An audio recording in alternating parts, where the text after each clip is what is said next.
Bienvenue à tous, merci beaucoup d'être présents.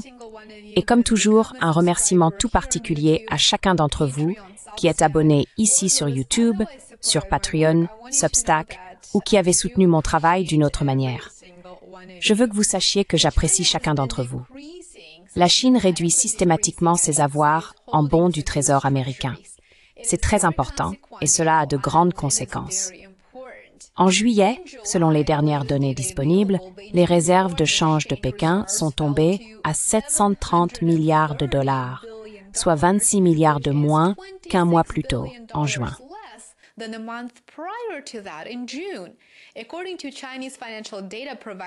Selon le fournisseur chinois de données financières Wind, le chiffre de juillet était le plus bas depuis janvier 2009 et de plus, il est inférieur de 45% au record de 1,3 billion de dollars enregistré en novembre 2013.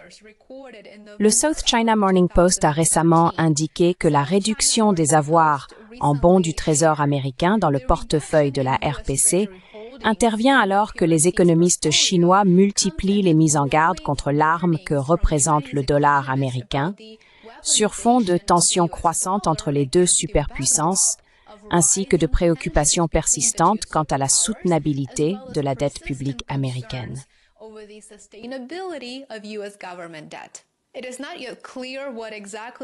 Il n'est pas encore clair ce que la Banque populaire de Chine choisit exactement à la place du dollar, mais nous savons que la Chine achète activement de l'or, réduisant ainsi davantage sa dépendance non seulement au dollar, mais aussi aux monnaies fiduciaires en général. De plus, il y a des spéculations selon lesquelles Pékin augmenterait ses avoirs en euros, en livres sterling et en francs suisses. La logique derrière cela est très claire.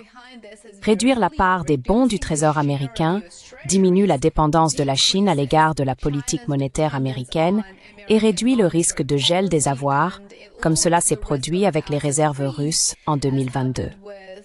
Augmenter les investissements en euros et en obligations européennes semble également raisonnable.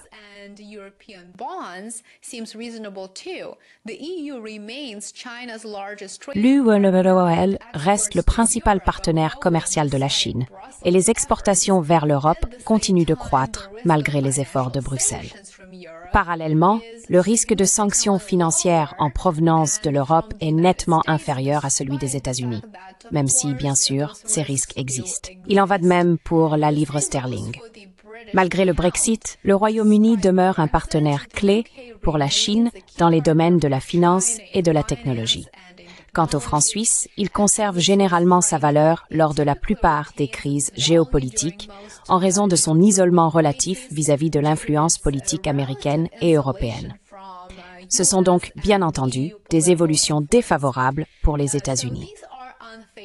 Une baisse de la demande extérieure pour les bons du Trésor pourrait entraîner une hausse des coûts d'emprunt.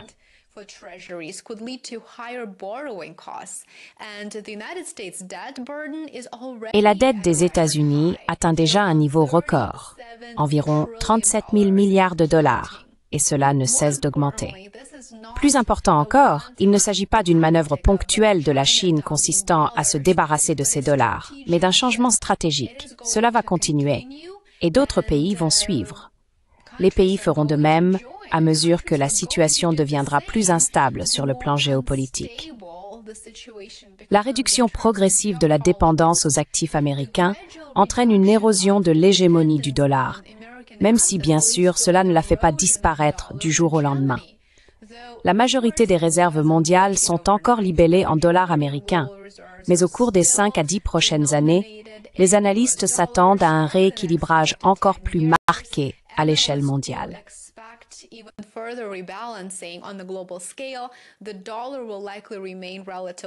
Le dollar restera probablement relativement dominant, mais sa part continuera de diminuer, tandis que le panier euro-yuan-or gagnera en puissance. De manière générale, la demande des investisseurs pour les bons du Trésor américain est en baisse, et c'est très préoccupant. Cela devrait inquiéter Washington, on n'en entend pas beaucoup parler.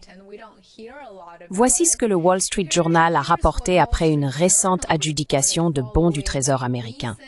Et cela semble vraiment inquiétant. La vente massive de bons du Trésor s'intensifie, écrit le Wall Street Journal, faisant grimper les rendements. La demande lors d'une adjudication à 30 ans a diminué, alimentant des inquiétudes déjà suscitées par l'accueil tiède réservé hier aux obligations à 10 ans.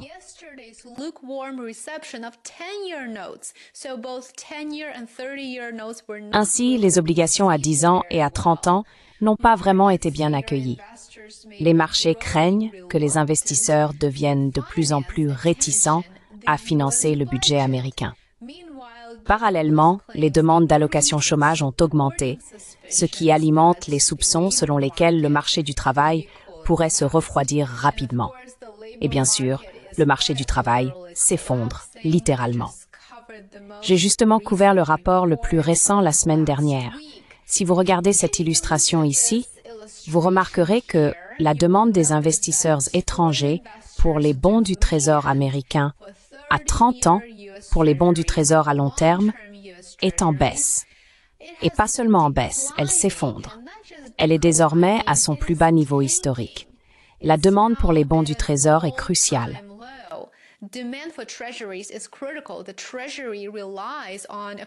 Le Trésor s'appuie sur environ 300 adjudications par an, couvrant des bons du Trésor, des obligations à taux variable, des obligations à long terme et des titres protégés contre l'inflation pour financer le déficit fédéral.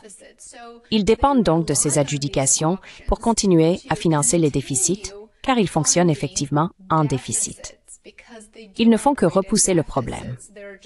Outre la demande, il y a 3 autres indicateurs à surveiller, comme le ratio de couverture des offres, le TAIL, qui reflète l'écart entre le rendement émis et le rendement à l'adjudication, et le 3e est l'allocation aux négociants principaux.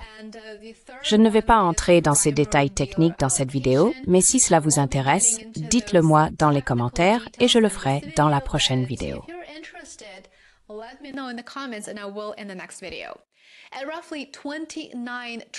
Avec environ 29 000 milliards de dollars, le marché des bons du Trésor américain est le plus grand et le plus liquide du monde entier.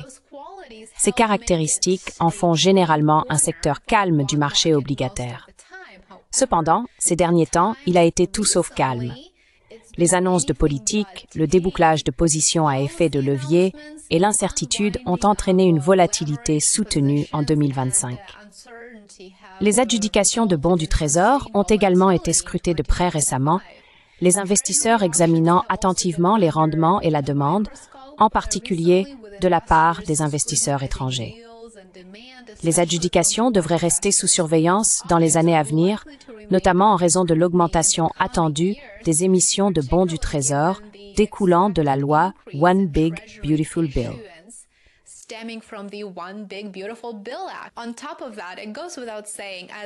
En plus de cela, il va sans dire qu'à mesure que nous continuons d'observer la diminution des avoirs en bons du Trésor américain par les investisseurs étrangers, nous verrons des ondes de choc de plus en plus importantes sur le marché obligataire. La Chine vend des bons du Trésor américain pour une combinaison de raisons stratégiques, économiques et géopolitiques.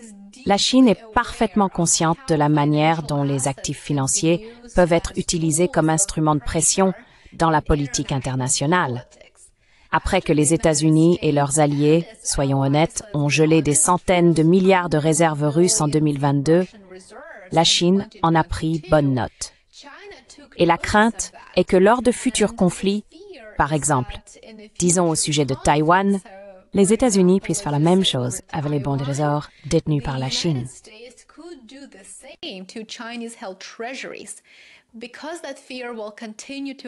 Parce que cette crainte continuera d'exister et risque même de s'intensifier, la Chine continuera de réduire ses avoirs en bons du Trésor américain et donc de se dédollariser. Vendre des bons du Trésor permet de réduire l'exposition aux sanctions financières américaines et à l'influence exercée par le dollar. Détenir moins d'actifs américains rend la Chine moins vulnérable à des représailles politiques.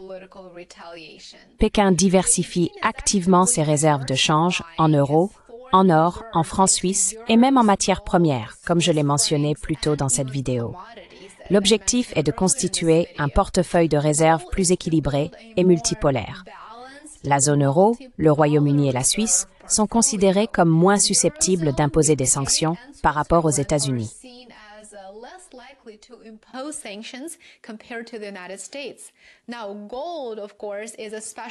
L'or, bien sûr, est particulièrement attractif car il échappe au contrôle d'un gouvernement ou d'un parti unique.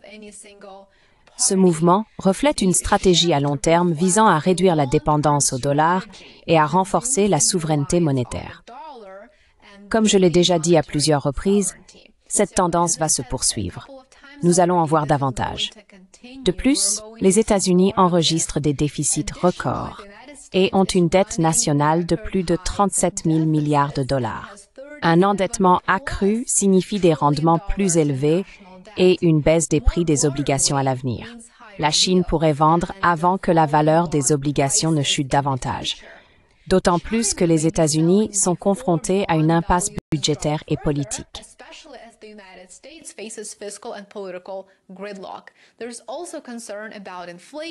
Il y a également des inquiétudes concernant l'inflation qui érode la valeur des obligations américaines. En résumé, les bons du Trésor américain ne sont plus considérés par les investisseurs étrangers comme un actif sûr, garanti. Mettez un pouce bleu à cette vidéo, pensez à la partager avec votre entourage, vos amis et votre famille, et assurez-vous d'être abonné ici sur YouTube. J'aimerais beaucoup vous retrouver pour ma prochaine vidéo. Et si vous aimez lire, si vous souhaitez un peu plus de contenu, n'hésitez pas à consulter mon Substack et mon Patreon.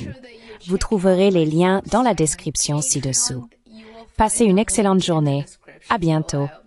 Enjoy the rest of your day. Bye for now.